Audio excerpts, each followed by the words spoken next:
महंगा हो गया डॉलर तो माल भी महंगा हो गया। हो जाए, आटा सस्ता हो जाए, चीनी सस्ती हो जाए, लंडा ऑटोमेटिकली सस्ता हो जाएगा। ये चीज़ें जब पेट्रोल सस्ता हो जाएगा तो लंडा ऑटोमेटिकली सस्ता हो जाएगा उस हमारा। उसका 3,000 रुपये रेट है। गरीब आवाम का ख्याल रखें यार, कम से कम एक 15,000 वाला दिहाड़ी वाला है, वो कैसे इतना अफोर्ड कर सकता है यार। ये हुक्मरानों को चाहिए कम से कम गरीब का तो ख्याल रखें यार। और तो जो अस्सलाम वालेकुम। वालेकुम सलाम भाई। जी भाई, क्या नाम है? मुजीबर रहमान भाई। मुजीबर रहमान भाई। अब सर्दी एकदम सर्दी की लहर आई है। पहले 2-4 दिन पहले तो गर्मी थी, लोग इधर का रुख भी नहीं कर रहे थे मार्केट का, पर अब एकदम लोगों ने यहाँ पर आना शुरू किया है। और मैं सिर्फ ये पूछना चाहता हूँ कि रेट का फ़र्क पड़ा कि नहीं पड़ा? सर जी बहुत ज़्यादा फ़र्क पड़ा है, पहले से लंडा बहुत महंगा हो गया है। गरीब आदमी लंडा भी नहीं पहन सकता। हाँ जी। और ये देखें ना, आपके पास तो स्टॉक पुराना पड़ा होगा, तो आप रेट खुद बढ़ा देते हैं या पीछे से रेट महंगा हो जाता है? नहीं नहीं, हम जो होता है हर सर्दियों में नई खरीदारी करते हैं। हम कराची से खरीदारी करते हैं। जो बंडल मतलब पिछले साल हमारा 50,000 का था, इस साल वो बंडल 70,000, 80,000, लाख रुपए तक पहुंच गया।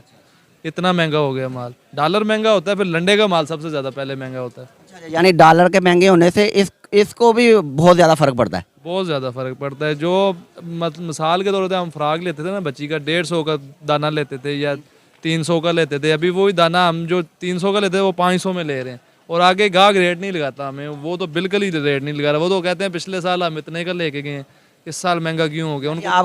आपको जो रेट अगर ज़्यादा होगा तो मेरे ख्याल आपका कारोबार कम होगा ज़्यादा होने के बजाय, ऐसे ही है? जी जी सर, बिल्कुल ऐसा ही है, क्योंकि पहले सस्ता माल मिलता था, हम महंगा बेचते थे।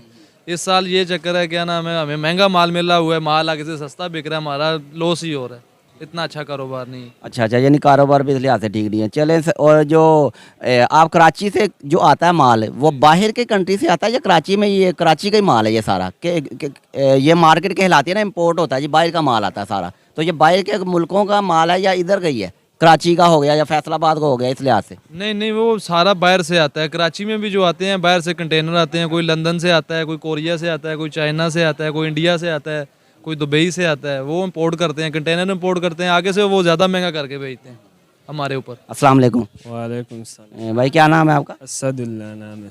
अच्छा असदुल्ला भाई, मैं देख रहा हूँ कि एकदम ना सर्दी आ गई है, यानी लाहौर में आपको पता है सर्दी की एकदम लहर आई। तो इस वजह से जो चीज़ें हैं, जैकेट्स हैं, ट्राउज़र्स हैं, तो इनके रेट वगैरह में भी कोई फ़र्क पड़ा है या वही रेट है? जी जी इस दफ़ा तो रेट में बहुत फ़र्क हो गया। पहले जब हमको मिलता था 200-250 के, अभी 400 से ऊपर हो गया। ये डॉलर पहले पिछले साल सस्ता था तो माल सस्ता था, अभी महंगा हो गया डॉलर तो माल भी महंगा हो गया। तो ये कुछ चीज़ें तो आपके पास पुराना स्टॉक पड़ा होगा, तो उसका रेट तो वो पुराने वाला ही होना चाहिए। पुराना नहीं है ना, पुराना पिछले साल का जब था उसको हमने तो कम रेट पे बेचा है, लेकिन जो पिछले साल वाला था उसका लोगों ने फ़ायदा उठाया। फ़ायदा इसलिए उठाया, पिछले साल तो कम रेट पे था, अभी महंगा हो गया। जब 200 का चीज़ होता 1000 का देते, लोग कहते अब महंगाई है बस। अब डॉलर और ये पेट्रोल महंगा होता है, तो ये आपका जो लंडे की ये हैं जैकेट्स वगैरह या जितना भी सामान है, तो इस पर भी कोई फ़र्क पड़ता है या नहीं? इस पे भी ज़ाहिरी बात है, इस पे भी फ़र्क पड़ता है। जब चीनी महंगा होता है तो लोग कहते हैं फलाना शाह महंगा हो गया, चीनी महंगा हो गया, आटा महंगा हो गया। ज़ाहिरी बात है, इस पे भी फ़र्क पड़ता है। चले, यानी महंगाई की वजह से आप भी बहुत ज़्यादा डिस्टर्ब हैं, तो कोई गवर्नमेंट को या किसी को कोई मैसेज देना चाहें ताकि आपके कारोबार में भी ज़्यादा से ज़्यादा इजाफा, और जो आम लोग हैं उनको भी फैसिलिटेट आप कर सके, और कम पैसों में देंगे तो ज़ाहिर है आपका कारोबार भी ज़्यादा बढ़ेगा और उनका भी फ़ायदा होगा। कोई ऐसी कोई बात या कुछ मैसेज देना चाहते हैं तो आप दे सकते हैं हमारे चैनल के थ्रू। सर जी हम यही मैसेज देना चाहेंगे, बस कोई सस्ता हो जाए, आटा सस्ता हो जाए, चीनी सस्ती हो जाए, लंडा ऑटोमेटिकली सस्ता हो जाएगा। ये चीज़ें जब पेट्रोल सस्ता हो जाएगा तो लंडा ऑटोमेटिकली सस्ता हो जाएगा हमारा। क्योंकि अब नए कपड़े, अगर लंडे का ये हाल है तो नए कपड़े ख़रीदना तो मेरा ख्याल लोग फिर भूल ही जाएं। तो इस लिहाज से लंडे के अगर कपड़े को आपने सस्ते में लेना है तो आपको पेट्रोल और ये सारी डॉलर वगैरह को सस्ता आना पड़ेगा, नीचे लाना पड़ेगा, तो फिर ये सारी चीज़ें होंगी। बिल्कुल लाजमी होगा, तब भी जाके हमारा कोई निज़ाम चलेगा। जितना पहले मतलब हमें सस्ता मिलता था उतना हमें मिले, हम भी आगे गाहक को सस्ता दें। गाहक को अब मतलब ये नया फ्रॉक भी मतलब अगर आता है 1000 रुपये का आता है तो हम भी 1000 का बेचेंगे। गाहक का तो फ़ायदा नहीं है इसमें, गाहक भी बेचारा परेशान है, उनके पास पैसा ही नहीं है, खाना खाने के लिए किसी के पास पैसा नहीं है। अस्सलाम वालेकुम भाई। जी वालेकुम अस्सलाम। आपका नाम? जी मोहसिन अली। अच्छा, आज हम लाहौर की मार्केट में खड़े हुए हैं, जहाँ पे अच्छा, यानी इनकी तरफ से गारंटी है। और रेट में कितना का, यानी एक जो अच्छा स्टैंडर्ड का थोड़ा शूज़ मिलता है उसका कितना का रेट है, क्या रेट है उसका? जो सर जो स्टैंडर्ड का शूज़ है उसका 3,000 रुपये रेट है। और अल्हम्दुलिल्लाह बहुत अच्छी चीज़ है। और यहाँ पे लोग हैं उनको बोलो विज़िट करें। और ये बोर्ड वाला चौक लंडा मार्केट के नाम से मशहूर है और यहाँ पे बहुत अच्छी चीज़ मिलती है।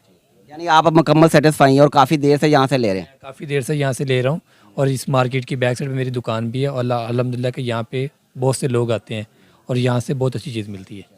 यानी डॉलर और पेट्रोल अगर नीचे आएगा तो ये चीज़ें भी सस्ती मिलेंगी और आवाम को रिलीफ मिलेगा। ये चीज़ें भी सस्ता मिलेगा और आवाम खुशी से भी लेगा। पहले ये जैकेट हम बेचता था 600-700 का बेचता था, तो लोग भी खुशी से लेता, हम भी खुशी से बेचता। अब इतने गाँव में आते 1000-1200 का लंडे वाला कोई लेगा? फिर वो लोग आते कहते इधर लंडे में आने का क्या फ़ायदा, इधर चीज़ इतना महंगा हो गया। ये जब डॉलर महंगा होता है ना तो ये चीज़ें भी महंगा होता है, जब नीचे होते हैं तो ये भी नीचे होता है। अस्सलाम वालेकुम भाई। जी वालेकुम अस्सलाम। आपका नाम? जी मोहसिन अली। अच्छा, आज हम लाहौर की मार्केट में खड़े हुए हैं। देख सकते हैं कि शूज़ मिल रहे हैं यहाँ पे, और यहाँ पे ब्रांडेड शूज़ मिलते हैं और बहुत ज़्यादा इंपोर्टेड होते हैं और अच्छे होते हैं, इनकी गारंटी वगैरह होती है। खान साहब जो खड़े हुए हैं जो गारंटी भी देते हैं इसकी, यानी हर लिहाज से क्वालिटी भी अच्छी है। तो ये भाई से पूछते हैं जी, आप रेट वगैरह का क्या इधर हिसाब किताब है? जी अल्हम्दुलिल्लाह हम यहाँ से लेके जाते हैं, पहले भी लेके जा, आप भी लेने आए शूज़ और इनके रेट्स बहुत अच्छे हैं। मार्केट से रेट ज़्यादा अच्छे हैं और इनके पास इंपोर्टेड चीज़ें मिलती है और चाइना की एक्सपोर्ट होती है इनमें। अच्छा, अब जैसे एकदम ही सर्दी आई है, 2-3 दिन पहले तो गर्मी थी, अब सर्दी आई तो उसकी वजह से ये ज़ाहिर है ये जो शूज़ हैं, जॉगर्स वगैरह हैं या बंद शूज़ हैं, उनकी डिमांड एकदम बढ़ गई है। तो रेट वगैरह में थोड़ा सा डिफरेंस आया या नहीं आया? नहीं सर, कुछ भी डिफरेंट नहीं आया। अल्हम्दुलिल्लाह इनके रेट ठीक हैं, बेहतर रेट हैं। और जो आप पेस वगैरह पे जाएंगे वहाँ पे रेट काफ़ी ज़्यादा है और इनके रेट बहुत कम है। यानी आप कह रहे हैं कि यहाँ पे अगर हम जो पेस के शूज़ हैं, पेस के शूज़ का हम कंपैरिजन इससे कर सकते? वालेकुम सलाम जी भाई। खान साहब क्या हाल चाल? शुक्र अल्लाह पाक का। नाम आपका? मोहम्मद फैसल नाम है। अच्छा फैसल साहब, मैं ये पूछ रहा कि एकदम ना सर्दी की लहर आई है लाहौर में, तो उन्होंने रुख किया इधर लंडे का, क्योंकि नई चीज़ें तो वैसे ही हाथ से निकल चुकी हैं, बहुत ज़्यादा महंगी हैं। तो ये लंडे में क्या सूरत हाल है रेट वगैरह की? रेट बहुत मुनासिब होते हैं। एक चीज़ आप बाहर से लेते हो 5,000 रुपये की, यहाँ पर आपको 1500, 1000 रुपये की, 1200 की, इस तरह की आराम से जैकेट मिल जाती है भाईजान। पर जो तकरीबन पिछली सर्दियों में जो महंगाई का रेशो थी, जितनी महंगी चीज़ थी, अब उससे ज़्यादा या कम रेट है उससे? रेट तो ज़्यादा हुए हैं लेकिन वो डीलर ने ज़्यादा किए हैं, लेकिन कस्टमर नहीं बार सकता है। फिर हम वही चीज़ अगर ज़्यादा भी की है तो 100-150 रुपये ज़्यादा की है, इससे ज़्यादा नहीं। वही 1200-1300, 1500 यही रेट चल रहा है। अच्छा, ये पेट्रोल या डॉलर वगैरह अगर महंगा होता है तो आपकी चीज़ों पे भी फ़र्क पड़ता है या इसका कोई ताल्लुक नहीं है इन चीज़ों से? हमारा जो है ना आमदन होती है वो कम हो जाती है। हम फिर एक चीज़ 100-200 कमाई होती है वो 100 पर गुजारा कर लेते हैं, लेकिन कस्टमर को जाने नहीं देते हैं मार्केट से। यानी आपको वो उससे फ़र्क पड़ता है डॉलर या कोई अगर महंगा होगा, पेट्रोल वगैरह महंगा होगा तो आपका कस्टमर का जो तादाद है वो कम हो जाएगी? वो बहुत कम हो जाती है, लेकिन कस्टमर इतना बार ही नहीं सकता बेचारा, वो तो रोने के काबिल हो जाता है यार। फिर हम भी कहते हैं चलो यार गुजारा ही कर लेते हैं। तो चले, आप फिर ये गवर्नमेंट जो है इसको कोई पैगाम देना चाहेंगे या कोई बात बताना चाहेंगे जिसकी वजह से आवाम के मसाइल भी कम से कम हो और आपका कारोबार भी ज़्यादा से ज़्यादा चले? हम यार यही कहना चाहते हैं कि गरीब आवाम का ख्याल रखें यार। कम से कम एक 15,000 वाला दिहाड़ी वाला है वो कैसे इतना अफोर्ड कर सकता है यार। ये हुक्मरानों को चाहिए कम से कम गरीब का तो ख्याल रखें यार। और तो जो भी है बंदा अमीर आदमी तो कर सकता है, लेकिन 15,000 या 20,000 आमदनी हमारे पास कम से कम 10 मुलाजम काम करते हैं। वो सब की ऐसे ही तनख्वाहें सैलरी हैं, किसी के 18,000 है, किसी की 15,000 है। इसमें कैसे गरीब बंदा अफोर्ड कर सकेगा? यानी आपको किसी सम टाइम ऐसा होता है कि तनख्वाहें निकालना भी उनकी मुश्किल हो जाती है? मुश्किल हो गई है ना। एक मुलाजिम निकालते हैं 3 खड़े होते हैं, तो फिर हमें यही है, फिर वो हमें उतने में मिल जाते हैं, लेकिन जो प्रॉफिट नहीं होगी, इनकम नहीं होगी तो कैसे उनको हम तनख्वाहें देंगे? ठीक है, बहुत शुक्रिया। ओके, अस्सलाम वालेकुम। ये देख रहे हैं यहाँ पे भी इन भाई ने यही कहा है कि महंगाई की वजह से इतना ज़्यादा रेट हो गया एक तो, और मुलाजिम भी रखे हुए हैं तो सम टाइम ऐसा होता है कि तनख्वाहें देना मुश्किल हो जाता है। तो इस सारी सूरत हाल के पीछे एक महंगाई, एक जो जिन है हमारे पास पाकिस्तान में जो फिर रहा है वो महंगाई का ही है। तो जब तक वो जिन ख़त्म नहीं होगा पाकिस्तान के हालात मुझे नहीं लगता चेंज होंगे। अल्लाह ताला से यही दुआ है कि हमारे जो हालात हैं और ये वाला जो जिन है ये ख़त्म हो जाए और पाकिस्तान के हालात बेहतर से बेहतर हो जाए। ओके, बहुत शुक्रिया।